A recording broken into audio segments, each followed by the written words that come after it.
Bapak Ibu Saudara yang terkasih dalam Tuhan, meskipun tadi sudah disampaikan oleh salah satu majelis jemaat, siapa yang melayani pada hari ini, namun tidak ada salahnya juga jika saya memperkenalkan kembali.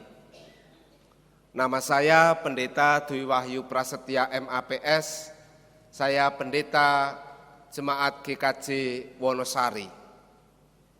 Bukan Wonosari Klaten, tapi Wonosari Kayangan, Wonosari Gunung Kidul gitu.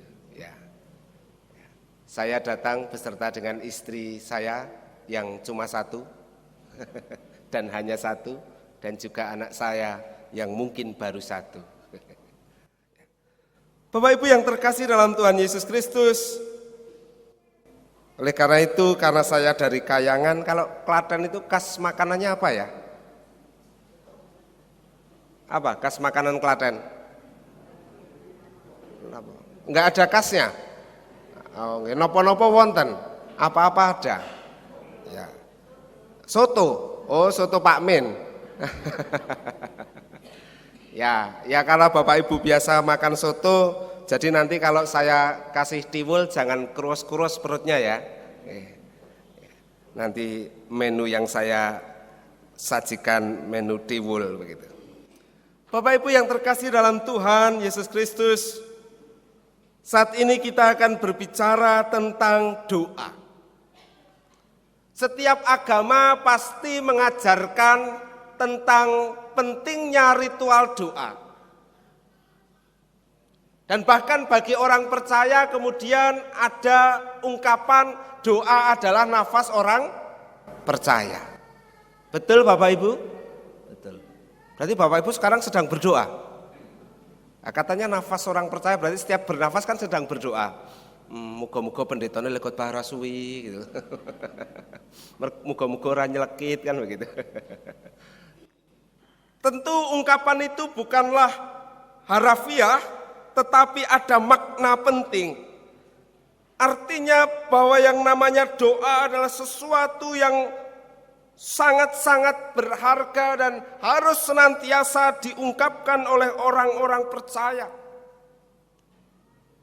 Tetapi apa sih sebenarnya pentingnya doa sehingga ada ungkapan doa adalah nafas orang percaya? Tukul bertanya, pertinyi ini, kenapa Bapak Ibu berdoa? Harataya, kenapa Bapak Ibu berdoa? Pernahkah selama ini bertanya dalam hati, kenapa ya saya kok harus berdoa? Apalagi di zaman yang sekarang ini, di zaman modern, semuanya serba mungkin kelihatannya. Ketika sudah ditunjang dengan ilmu pengetahuan yang luar biasa, kecanggihan teknologi, dan melalui ilmu pengetahuan serta kecanggihan teknologi itu kelihatannya pergumulan atau persoalan-persoalan hidup kita lambat laun dapat teratasi atau terjawab. Coba kalau kita bandingkan zaman dulu, zaman dingin. Orang sakit, paling cari obat ramuan herbal. Obat ramuan herbal atau bahkan ada yang sampai ke orang pinter atau apa gitu kan. Wah, tidak menyembuhkan. Kemudian eksperimen akhirnya ada penemuan medis. Dulu orang sakit jantung yang sudah anfal saja kelihatannya sudah akan tung gitu kan. Sudah akan wassalam begitu ya. Sekarang dengan peralatan medis yang canggih masih bisa disembuhkan. Apa yang tidak mungkin? Kecemasan elektronik menjawabnya ketika orang tua ditinggalkan anaknya merantau. Dulu masih bingung mau tahu kabarnya anak, piye yo kabare anakku? Ngirim surat.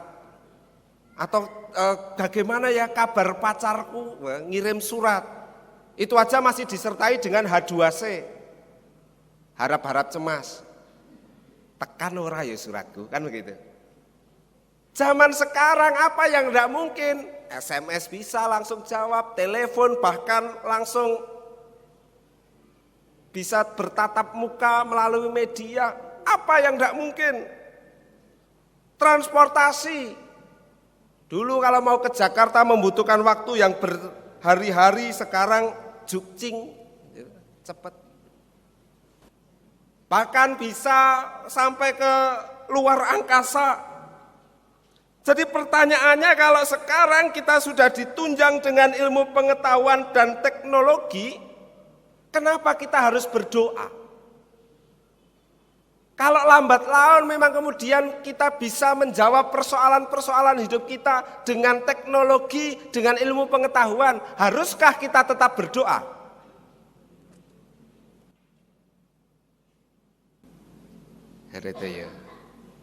Saya tanya, ibu-ibu sering berdoa, Gusti kula nyuwun awet nom.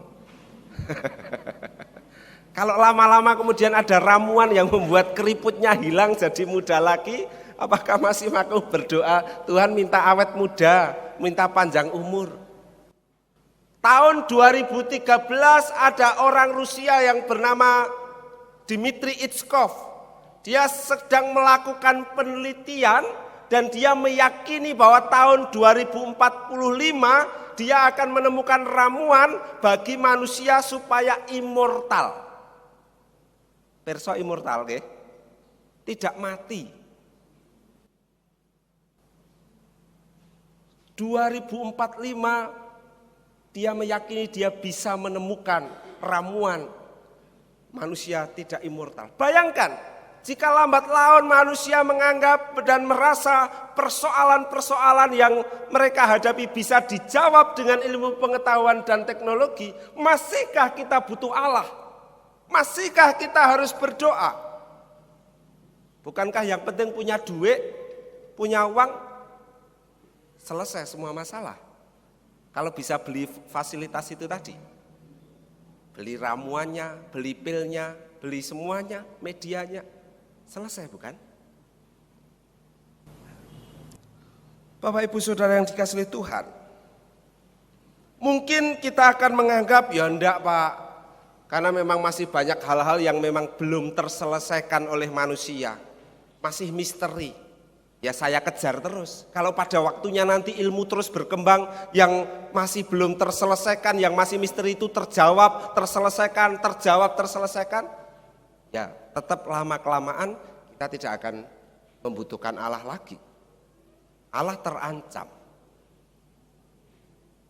Bapak Ibu Saudara yang dikasihi Tuhan, jadi kalau pemahaman kita berdoa karena kita menganggap banyak hal atau banyak persoalan yang tidak mampu kami atasi, jawabannya tidak tepat menurut seorang teolog bernama Bonhoeffer. Karena berarti ada kemungkinan kalau manusia lambat laun bisa mengatasi, berarti kita tidak membutuhkan Allah. Lalu apa alasan kita berdoa? Dari bacaan kita yang pertama tadi ada satu pernyataan yang menarik dari seorang Abraham. Dia mengatakan bahwa sesungguhnya walaupun aku debu dan abu, di ayat yang ke-27. Ketika kita berdoa, sesungguhnya di situ kita diajak untuk menyadari tentang kefanaan, tentang ketidakberdayaan, tentang posisi kita. Bahwa kita ini mau tidak mau adalah ciptaan. Tidak mungkin ciptaan itu kuasa dan kemampuannya melebihi penciptanya. Jika kita flashback dalam kitab Kejadian awal, bagaimana kehancuran Adam dan Hawa, karena mereka menganggap bisa setara dengan penciptanya. Lupa, orang ngilo gitroke begitu. Ora eling, lali jati dirine. Memang manusia pada akhirnya dibekali, dianugerahi oleh Tuhan dengan kemampuan cipta, rasa, dan karsa yang memungkinkan manusia terus bereksperimen. Tapi bukan berarti kemampuannya itu akan menandingi posisi Allah sebagai pencipta, sebagai sang pemberi hidup kita, sumber segala berkat. Meski manusia memiliki kemampuan ilmu pengetahuan dan teknologi, tidak semua ilmu pengetahuan dan teknologi itu akan bisa menjawab misteri Allah. Contoh saja, secanggih-canggihnya alat mendeteksi Merapi meledos, sampai sekarang apakah bisa dengan 100%? Nah, beberapa waktu yang lalu menjelang Lebaran, bagaimana kondisi laut pantai selatan di sepanjang Gunung Kidul sampai tinggi 6-5 meter. Siapa yang bisa mengendalikan ombak-ombak itu? Tidak ada. Manusia disadarkan melalui pernyataan Abraham, kita ini hanya debu dan abu. Sehingga ketika kita berdoa justru kita disadarkan bahwa saya ini siapa? Orang Jawa mengatakan sopo siro, sopo ingsun.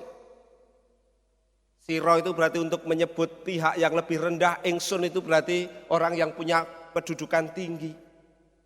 Manusia diantarku menyadari bahwa saya ini adalah ciptaanmu, saya ini adalah pribadi yang lemah. Saya selalu membutuhkan Tuhan. Sehingga kita tidak akan terjebak pada kesombongan, kepandaian, kesombongan teknologi. Tetapi seberapa banyak orang-orang zaman sekarang yang bahkan berdoa saja sulit sekali. Karena menganggap ini yang cara menyelesaikan masalah saya ini bukan doa. Karena ada debt collector nagih saya ya duit jawabannya.